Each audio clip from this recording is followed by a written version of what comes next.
Јавноста наскоро ќе се увери дека сепак има идеолошка линија во ВМРО ДПМН која не е против уставните измени и не сака да ги кочи евроинтегративните процеси на земјата, тврди и денеска министерот за надворешни работи Бујар Османи, кој најавува дека иако се трошат и последните обиди за убедување на пратеници од најголемата опозицијска партија, сепак додава дека ситуацијата влегува во фаза на поинтензивни средби разговори кои тврди се од корист на земјата без било какви притисоци, иако посочува дека свесен е дека постојат радикални групации во двете земји кои не сакаат бугарите да влезат во уставот на Македонија за ситни политички поентирања. Крајниот рок на некој начин го наметнува календарот на скринингот,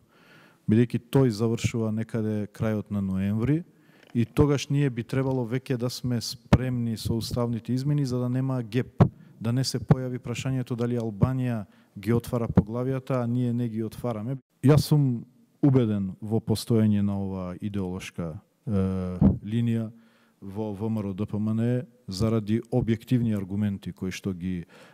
спомнувам и за истите ќе бидат свесни многу брзо, веројатно и јавноста и преку нив. Од најголемата опозицијска партија ВМРО ДПМН пак и денеска само кратко велат дека ова е дефокус на јавноста од скандалите и аферите кои ја тресат оваа влада, а уставните измени тврдат се тема која е затворена за нив и немаат што повеќе да додадат. Оние рокови на кои пак досега укажуваше владата се дека доколку земјата сака да го заврши овој процес успешно, крајниот рок до кој уставните амандмани треба да влезат во собрание е крајот на месецов, за да може целосно и успешно да заврши оваа процедура есенва, односно најдоцна до крајот на ноември. Доколку пак не заврши успешно овој процес, во тој случај земјата ќе остане во друштво на земите со отворени прашања како Косово и Босна и Херцеговина, така што ќе мора да го напушти друштвото на земји кои според шефот на дипломатијата Османи се движат во побрзата патека како Албанија, Србија и Црна Гора. Иако во голема мера процесите во регионот ќе зависат и од ситуацијата во северот на Косово, каде пак ние како земја која председава СОБСЕ